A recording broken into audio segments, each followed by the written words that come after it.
Assalamualaikum warahmatullahi wabarakatuh. Perkenalkan, nama saya Muhyiddin dengan NIM 402200669 dari kelas Perbankan Syariah G.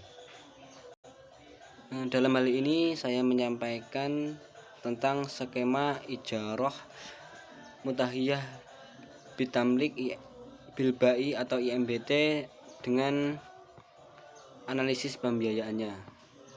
Langsung saja. Yang pertama, skema ijarah muntahiyah bitamlik bilbai atau IMBT. Muntahiyah bitamlik bilbai atau yang bisa kita sebut dengan IMBT. Di sini dalam skema pembiayaan ijarah, pertama nasabah tentunya dalam menjalankan usahanya dalam akad ijarah pasti membutuhkan objek yang nantinya dia butuhkan dalam menjalankan usahanya. Misal, dalam kelompok saya, nasabah membutuhkan minyak goreng yang mana nanti pihak bank akan mencarikan barangnya dengan menyewakan kepada nasabah dengan akad ijarah tersebut. Singkatnya, skema dalam kelompok saya yang pertama mencari nasabah dengan berbagai seleksi analisis 5C plus 1S yang mana itu untuk menentukan kelayakan dari nasabah tersebut, layak atau tidaknya nasabah tersebut dibiayai. Untuk yang kedua, setelah kami menentukan yang mana nasabah yang sekiranya sesuai dengan analisis 5C plus 1S yang kami tentukan, terus kami melakukan pengisian formulir atau data dari nasabah tersebut yang kemudian nanti dokumen formulir tersebut kami serahkan ke lab minibank syariah dengan pengisian surat formulir tersebut di surat FEBI.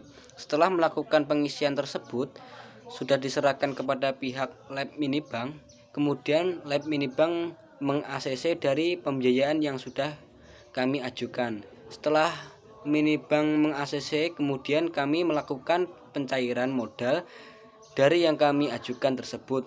Waktu itu pencairan modal dari yang kami ajukan menunggu selama 3 hari. Setelah diberikan berupa barang kepada nasabah, itu sebelumnya kami mengajukan pencairan berupa uang sebesar Rp400.000.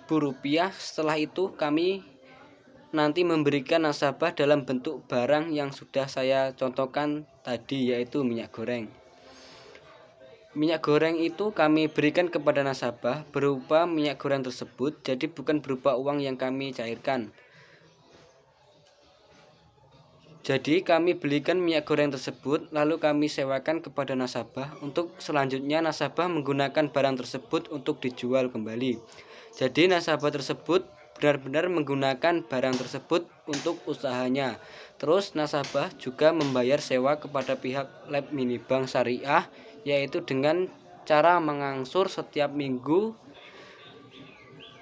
Dalam pengangsuran ini dilakukan setiap 2 minggu sekali dengan jumlah 100.000 sebanyak 4 kali. Kemudian ketika angsuran sudah terlunasi, kami sebagai perantara melakukan akad jual beli barang sesuai harga sebenarnya atau harga simbolik. Nanti di akhir atau setelah selesai akad, maka terjadi perpindahan hak milik dari barang tersebut. Nah, setelah skema akad selesai, nanti dari pihak bank menyerahkan minyak goreng tersebut kepada nasabah. Setelah itu terjadinya perpindahan hak milik. Nah, di situ adalah sebuah inti dari bagaimana akad ijarah tersebut diterapkan. Selanjutnya ada analisis pembiayaan. Analisis pembiayaan yang pertama, pihak bank akan menganalisis terkait pembiayaan tersebut dari nasabah mulai dari awal dan juga nanti menentukan bagaimana kiranya nasabah tersebut mampu melakukan pembiayaan dari awal sampai akhir tanpa adanya masalah atau hal-hal yang tidak diinginkan dari pihak bank. Di sini yang pertama ada karakter. Karakter adalah berarti suatu keyakinan terhadap sifat seseorang yang akan diberikan pembiayaan tersebut benar-benar dipercaya. Hal ini dapat dilihat dari latar belakang nasabah berupa gaya hidup, keadaan keluarga, latar belakang pekerjaan, yang semua itu dapat menjadi ukuran kemauan nasabah untuk membayar. Karakter di sini kita menganalisis bagaimana kepribadian nasabah tersebut. Nah, dalam melakukan tersebut, nanti pihak bank biasanya meneliti bagaimana sih kepribadian nasabah tersebut melalui dari lingkungan sekitarnya. Nah, jadi bank juga melakukan survei terkait bagaimana kepribadian nasabah tersebut melalui lingkungan sekitarnya. Jadi bank juga melakukan penelitian terkait bagaimana kepribadian nasabah, namun itu tidak dilakukan secara langsung mengenai nasabah, tapi lebih bagaimana menanyakan kepribadian nasabah melalui lingkungan sekitarnya atau dari dokumen-dokumen yang diserahkan nasabah dalam pembiayaan ini. Yang saya lakukan, nasabah saya bernama Mbah Siam. Yang bernama Mbah Siam itu dia memiliki sifat pribadi yang jujur, amanah, dan pekerja keras. Yang kedua ada capacity. Kemampuan yang penulis maksud adalah kemampuan seorang nasabah dalam mengembalikan pembiayaan yang diberi oleh lab minibank. Kemampuan calon nasabah menjalankan usahanya berdasarkan pengakuan dari nasabah. Nasabah memiliki penghasilan sebesar 600.000 per bulan, maka dari itu dapat disimpulkan bahwa nasabah mampu mengembalikan dan membayar angsuran kepada minibank. Dan yang ketiga ada kapital, adalah untuk melihat penggunaan modal apakah efektif, dilihat laporan keuangan, neraca, dan laporan laba rugi dengan melakukan pengukuran seperti dari segi likuiditas, solvabilitas, rentabilitas, dan ukuran lainnya. Kapital juga harus dilihat dari sumber mana saja modal yang ada sekarang ini atau berasal modal yang dibutuhkan nasabah dilihat dari aset yang dimiliki nasabah dan nasabah tidak terjerat hutang kepada pihak bank atau orang lain. Kurasa cukup untuk melakukan angsuran sesuai waktu yang sudah kami tetapkan. Yang keempat ada condition of economy atau disebut dengan keadaan usaha dari segi ekonomi. Dalam memberikan pembiayaan hendaknya melihat kondisi perekonomian nasabah.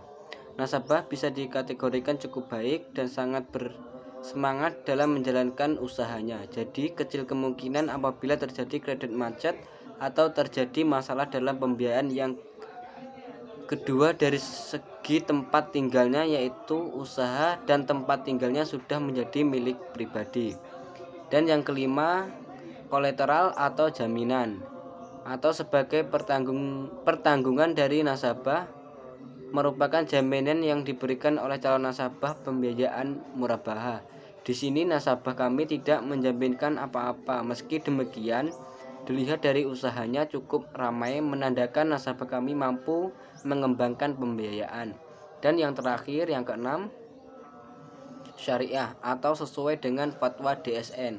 Prinsip syariah diterapkan untuk melihat apakah bidang usaha calon anggota pembiayaan tidak bertentangan dengan syariah, serta mengkaji apakah kebutuhan pembiayaan telah sesuai dengan jenis pembiayaan yang berdasarkan prinsip syariah. Di sini nasabah kami menjalankan usahanya di bidang perdagangan, di mana beliau menjalankan perdagangan usaha sudah sesuai dengan syariah Islam.